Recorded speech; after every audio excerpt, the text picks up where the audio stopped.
Hello students, आप सभी लोग का मेरे चैनल पर स्वागत है। 75वें स्वतंत्रता दिवस के उपलक्ष्य पर मुख्यमंत्री नीतीश कुमार द्वारा झंडोत्तोलन के दौरान कई घोषणाएं की गई है, जो इस प्रकार है। बिहार में राजकर्मियों को 28% महंगाई भत्ता।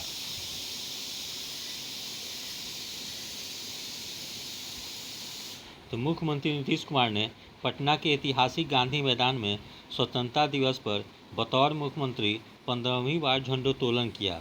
आज़ादी के अमृत महोत्सव के मौके पर उन्होंने राज्य की कृषि, शिक्षा और पर्यटन के विकास के साथ ही महिलाओं, किसानों, सरकारी कर्मचारियों और छात्र छात्राओं के लिए कई सौगातें दी।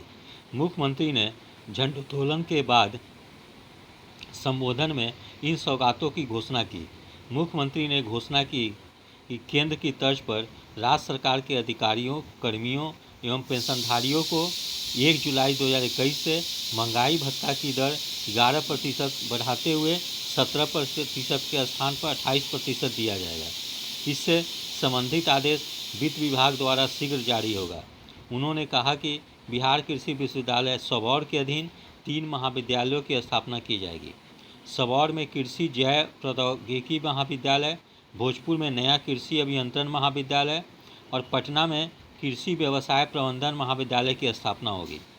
सीएम ने कहा कि किसानों को कृषि उत्पादों के लिए बाजार की सुविधा उपलब्ध कराने के उद्देश्य से सभी कृषि बाजार समितियों का जीर्णोद्धार एवं विकास चरणबद्ध तरीके से किया जाएगा। यहाँ पर अनाज, फल, सब्जी एवं मछली की अलग अलग बाजार व्यवस्था और स्टोरेज की सुविधा आदि कार्य कराए जाएंगे। इस पर लगभग 2700 करोड़ की लागत आएगी। सीएम ने घोषणा की कि बिहार में इको टूरिज्म के विकास के सभी कार्य पर्यावरण, वन एवं जलवायु परिवर्तन विभाग के जरिए कराए जाएंगे। इसके लिए विभाग में इको टूरिज्म विंग की स्थापना की जाएगी। उपयुक्त इको टूरिज्म नीति का निर्धारण भी शीघ्र होगा।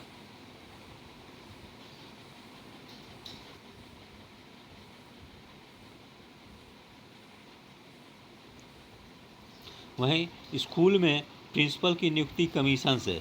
तो मुख्यमंत्री ने कहा कि स्कूली शिक्षा के विकास एवं गुणवत्ता में सुधार के लिए विद्यालय स्तर पर कुशल एवं प्रभावी नेतृत्व की आवश्यकता होती है। इसके लिए शिक्षा विभाग के अधीन प्रारंभिक विद्यालयों में प्रधान शिक्षक का संवर्ग तथा उच्च माध्यमिक विद्यालयों में प्रधानाध्यापक संवर्ग का गठन किया जाएगा। प्रधान शिक्षक एवं प्रधानाध्यापक के पदों पर नियुक्ति प्रतियोगिता परीक्षा से होगी। सीएम ने कहा कि राज्य में विधि व्यवस्था एवं सामाजिक सौहार्द बनाए रखने के लिए सरकार पूरी तरह तत्पर है। बिहार में कानून का राज स्थापित है।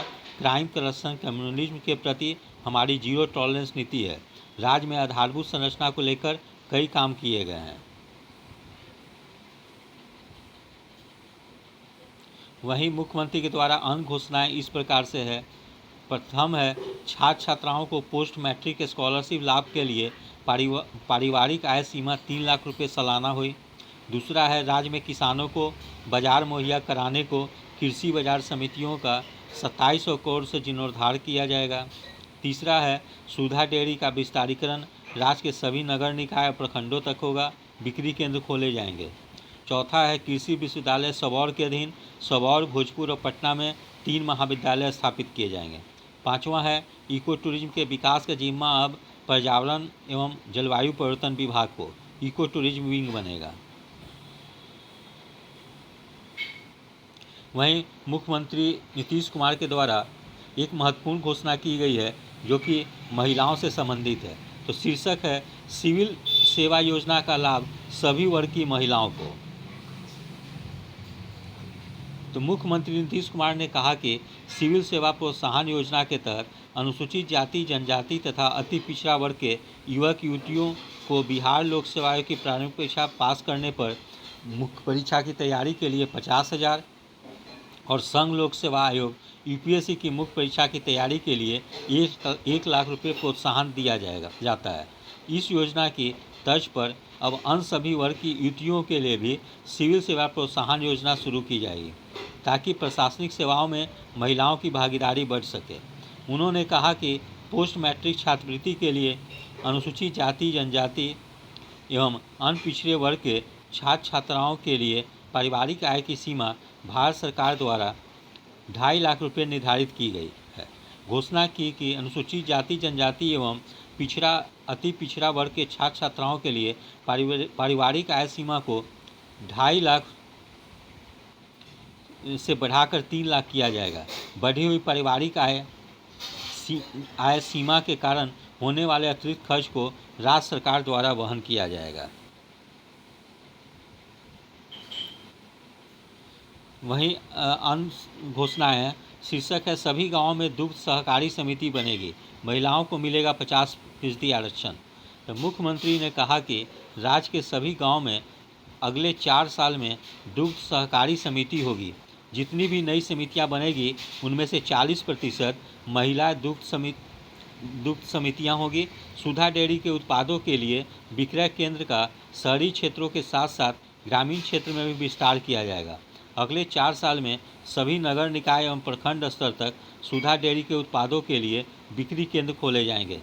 सीएम ने कहा कि बिजली के क्षेत्र में राज्य की क्या स्थिति थी, राजधानी पटना का क्या हाल था, हर घर बिजली पहुंचा दी गई है। सभी जर्जर तारों को बदला जा चुका है। बिजली की आपूर्ति वर्ष 2005 में 700 मेगावाट थी, वह बढ़कर अब 6600 मेगावाट हो गई है। स्मार्ट प्रीपेड मीटर लगाने वाला बिहार देश का पहला राज्य हो गया है। देश में भी इसकी शुरुआत हो रही है। इस प्रकार से आज के समाचार पत्र में महत्वपूर्ण खबरें थी। यदि आप लोगों को मेरा चैनल अच्छा लगा हो तो लाइक शेयर और सब्सक्राइब करें। धन्यवाद।